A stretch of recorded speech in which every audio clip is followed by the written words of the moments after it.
존경하는 국민 여러분, 또 해외 동포 여러분, 우리 북한에 계시는 우리 북녘 동포 여러분, 안녕하십니까? 저는 대통령의 정치의식이라는 제목으로 정치판을 혁명하고자 하는 부족한 사람 최옥석 목사입니다. 저는 대통령의 정치의식은 정직해야 한다고 합니다. 정직입니다. 오늘 저는 차기 대통령은 정직 정치로, 뭔 정치로? 정직 정치로 민족의 정체성을 회복해야 한다. 무엇에? 민족의 정체성. 한민족의 정체성을 회복해야 한다. 그런 제목으로 말씀을 드리겠습니다. 이 정체성은 남마을풀이가 사물 본래에 갖고 있는 성격 또는 존재의 본질 또는 존재의 가치관 또 변하지 않는 존재의 본질, 이렇게 낱말 뜻이 어렵게 되어 있습니다. 정체성. 이 정체성을 잃어버리면 본질을 잃어버린 거예요. 정체성을 잃어버리면 정신을 잃어버린 것이고 혼을 잃어버린 것이고 맥, 뿌리, 근본을 잃어버린 거예요. 사람은 나라는 다 마찬가지로 이 정체성, 내가 누구냐? 내가 누구냐? 나의 정체성이에요. 대한민국은 어떤 나라냐? 이게 대한민국의 정체성이에요. 한민족의 정체성, 즉 뿌리가 바로 홍익사상인 정직정치입니다. 한민족의 정체성, 즉 정신이 바로 홍익사상인 정직정치라고 해요. 다시 합니다. 한민족의 정체성, 즉 이념이 홍익사상인 정직정치예요. 한민족의 정체성인 즉 사상 또는 근본, 본질이 홍익사상인 정직정치예요. 한민족의 정체성, 즉 의리, 한민족의 의리 바로 홍익사상인 정직정치라고. 원래는 한민족의 정체성, 즉 맥이 홍익사상인 정직정치입니다. 그런데 홍익사상의 내막을 모르다 보니까 추상적인 건국 이념으로 그냥 홍익인간, 널리 인간을 이렇게 한다. 끝. 추상적이고 그냥 관념적으로만 우리가 이해해서 그 내막을 전혀 저도 몰랐어요. 그런데 저는 어느 날 기도하다가 우리 하나님께로부터 한민족은 말세의 사민국가다. 홍익사상, 인간사상은 정직정치다. 앞으로 정직정치로 전 세계를 구하게 될 것이라는 그런 말씀을 제게 주셨어요. 여러분, 제가 뭘 알아서 이렇게 하겠습니까? 저는 원래 목사입니다. 목사. 이제는 목회를 그만둔 지는 지금 한 10년, 한 15년 됐습니다. 어떤 사람은 목사가 되었고 뭐 정치냐? 저 목회 이제 그만둔 지가 벌써 15년 됐습니다. 15년. 그래서 기도하는 거야. 주님이 나에게 가르쳐, 너는 앞으로 정직정치의 사명자가 되어라. 저는 그래서 아멘하고 방송을 하고 있는 겁니다. 어찌 보면 정직정치가 아무것도 아닌 것 같아도 잘 들어요. 앞으로 전 인류가 살 길은, 생존할 길은 정직정치로 앞으로 터닝 반드시 회귀해야 돼요. 정직정치는 도의 정치거든요. 이게 정직정치로 반드시 돌아서야 돼. 그렇지 않으면 이제 핵무장이 하도 많이 돼가지고 기분 나쁘면 끝장이야, 끝장. 미국 기분 나쁘면 눌러보면 끝. 중국이 기분 나쁘면 눌러보면 끝. 여러분, 러시아가 눌러보면 끝. 지금 핵무장을 할 때 보통 100기, 200기, 다 300기를 갖고 있어요, 핵무장을. 핵무장을 5개만 갖고 있겠습니까? 나는 이북도 100개는 갖고 있다고 봅니다, 지금. 이북에서만 던져버려도 아무것도 던져버려도 그냥 지구가 날아가버려. 인류가 살 길은 반드시 정직정치로 여기서 돌이켜야 한다고 봅니다.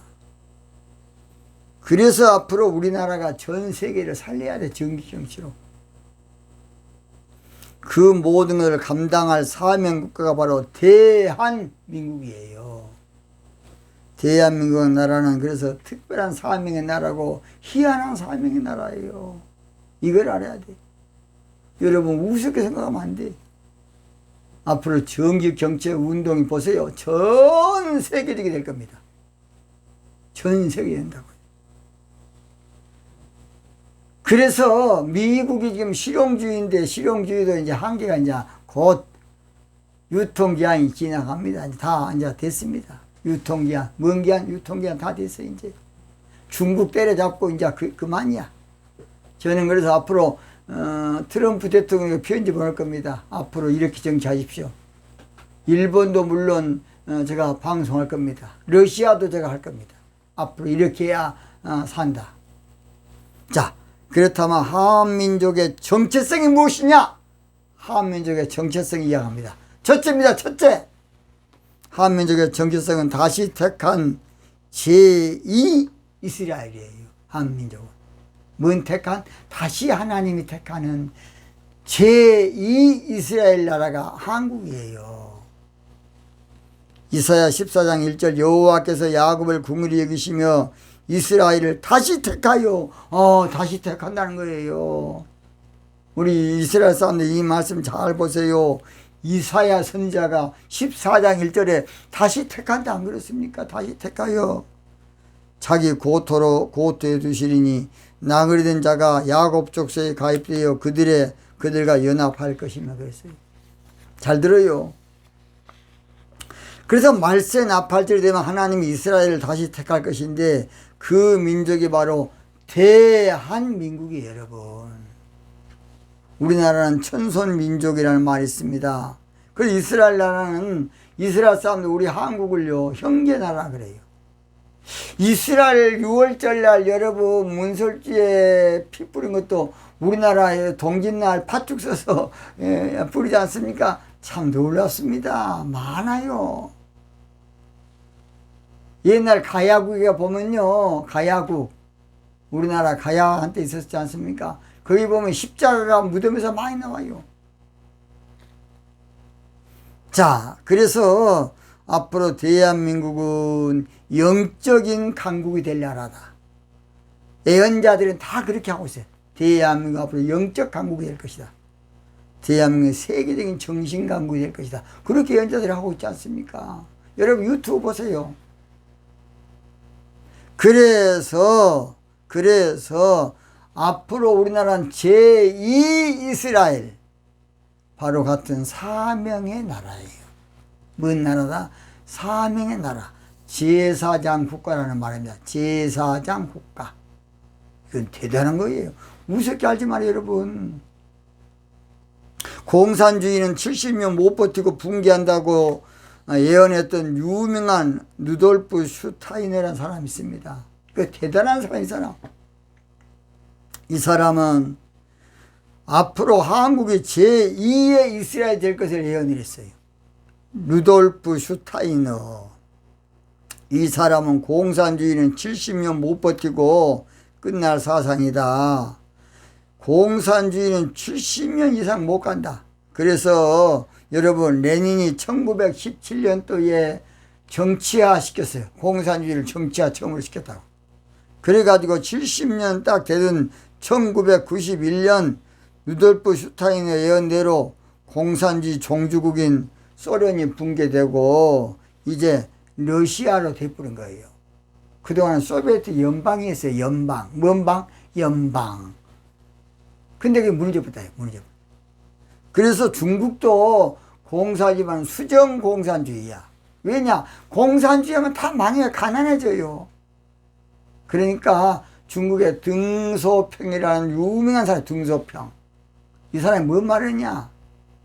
그 당시에 등소평이 집권할 때에 한마디로 참 모태통이가 여러분 그 엄청난 혁명을 일으켜서 국민들의 마음이 다 돌았어요. 그때.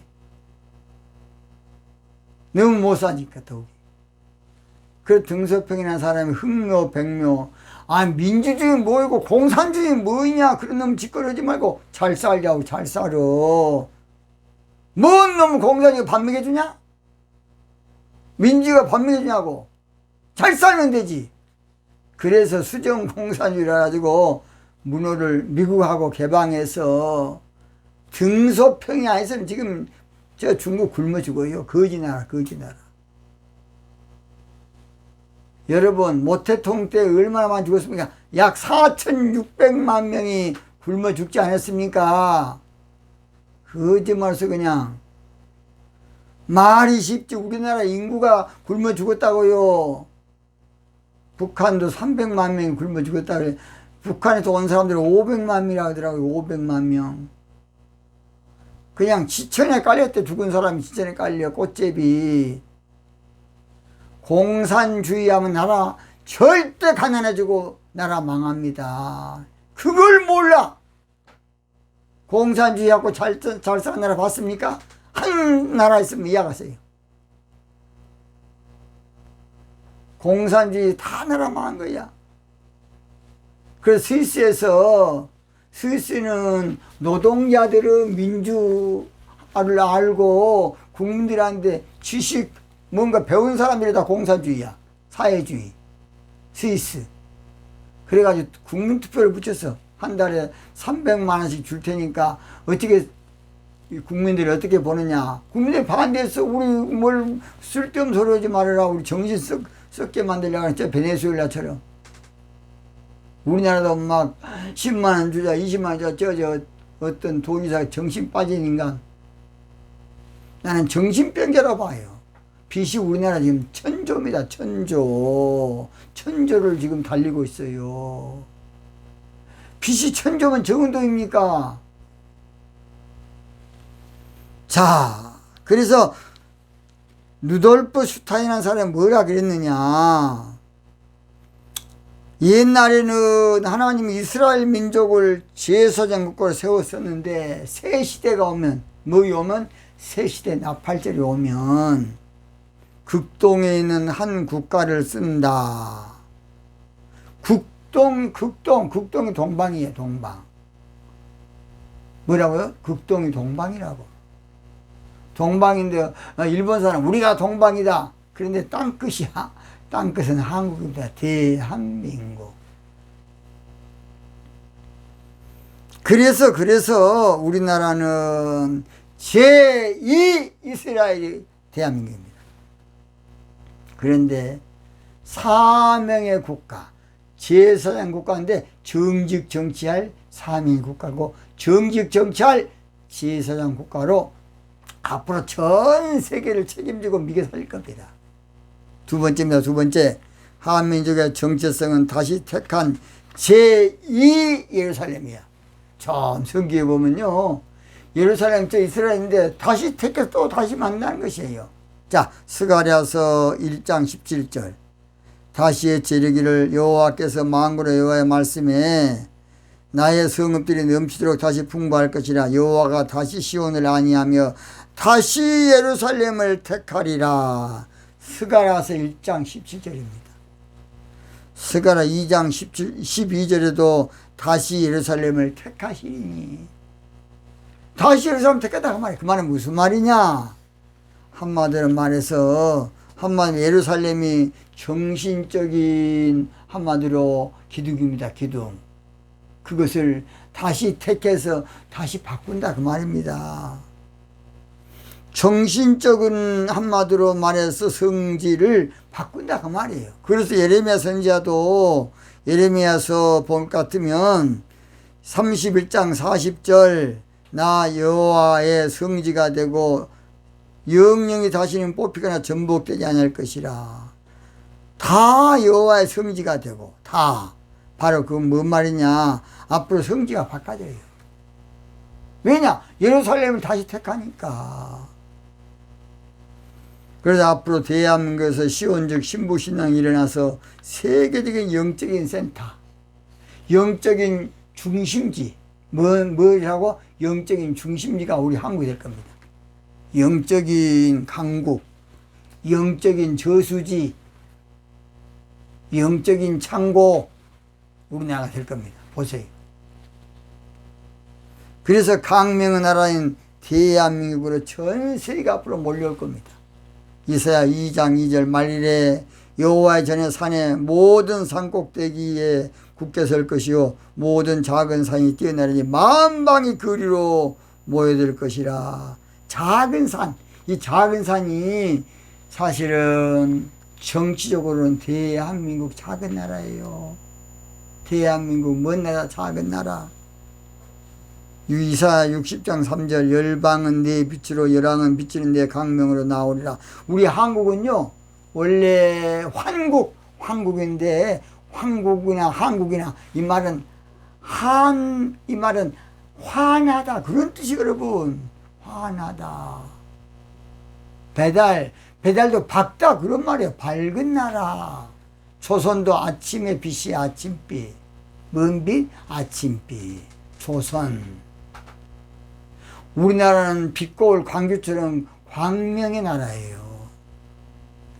그래서 앞으로 정직 정치의 강명의 빛으로 전 세계가 몰릴 겁니다. 보세요. 정직 정치의 강명의 한마디로 중심지로 전 세계가 몰릴 것이에요. 세 번째입니다. 세 번째. 한민족의 정체성은 홍익사상인 정직 정치로 세계 정치 중심지. 앞으로 유엔도 우리나라 올 줄 몰라요. 유엔도. 우리나라는 적은 나라지만은 마지막 게 사민국가예요. 앞으로 한민족이 정신적으로 세계를 책임지고 영적으로 세계를 책임지고 정치적으로 세계를 책임질 겁니다. 대한민국을 우습게 보면 안 돼. 가볍게 보면 안 돼요. 앞으로 대한민국이 세계 정치 중심지, 영적 중심지, 정신적 중심이 될 거예요. 앞으로 보세요. 저는 기도하다가요, 앞으로 세계 언어도요, 한국어로 통일해요. 한국어로. 이제 보세요. 그러니까 유엔 지금 건물도 앞으로 우리 한국에 올 것이라고 많이 이야기하더라고요. 한국에 유엔이 온다. 본부가 온다. 계시록 21장 24절에 만국이 그 빛 가운데로 다니고 땅의 왕들이 자기 영광을 가지고 그리로 돌아오리라. 계시록 21장 26절에도 사람들이 만국의 영광과 총기를 가지고 그리로 들어오겠고, 정직 정치, 홍익사상인 정직 정치로 전 세계 정치가 이제 재편될 겁니다. 우리나라는 그것도 모르고 메뚜기, 한마디로 근성, 노예 근성, 이거 빠져 살면 안 돼요. 이스라엘 사람들 민수기 13년 33일에 거기서 또 네피림 후손 아낙 자손 대장부를 보았나니 우리는 스스로 보기에도 메뚜기 같으니, 그 메뚜기 근성은 이제 없어야 돼요. 메뚜기 근성. 대한민국은 엄청난 나라입니다. 엄청난 나라. 대한민국은 세계적인 나라야. 대한민국은 위대한 나라입니다. 대한민국은 대단한 나라. 대한민국은 굉장한 나라입니다. 굉장한 나라. 한국의 시대가 지금 오고 있습니다. 한국의 때가 오고 있어요. 한국의 시기가 오고 있고, 한국의 시절이 오고 있고, 한국의 계절이 오고 있어요. 한국의 계절이. 한국의 기회가 오고 있고, 한국의 운이 오고 있어요. 이제 전 세계에 이제 한국의 시대가 온다니까. 앞으로 우리나라가 전 세계를 책임질 겁니다. 보세요. 우리나라가 전 세계를 잘 살게 할 것이고, 한마디로 말해서 세계적인 기적이 나야 될 겁니다. 문제는 자기 대통령을 잘 뽑아야 돼. 뭐라고요? 자기 대통령을 잘 뽑아야 돼. 그래야 돼. 자기 대통령만 잘 선택하면 됩니다. 자기 대통령만 잘 세우면 우리나라 대단한 사명의 국가로 사명 감당할 겁니다. 우리에게 향하신 여호와의 계획하심이 크고 크도다 크시도다 크고 크도다 크시도다. 우리에게 향하여 여호와의 계획하심이 놀랍고 놀랍도다. 놀랍고 놀라워요. 여러분, 긍지를 가지고 우리 정체성을 오늘 여러분 아시고 우리 정체성을 회복을 가지고 어깨 쫙쫙 펴고 다니세요. 누가 뭐라 이제는 벙긋벙긋 웃고 다녀야 돼. 웃고 우리나라 앞으로 잘 삽니다. 우리나라 잘 살아. 이제 보세요. 대통령만 잘 뽑으면 우리나라 세계적인 나라가 될 겁니다. 저 눈을 빼고 보세요. 그런가 안 그런가. 저는 기도 가운데 한 번, 두 번이 아니에요. 구호함 외치고 마치겠습니다. 자기는 대한민국의 위대한 정체성을 펼칠 지도자를 뽑기 위해서 일어서자! 나가자! 뭉치자! 오늘 마치겠습니다. 대단히 감사합니다.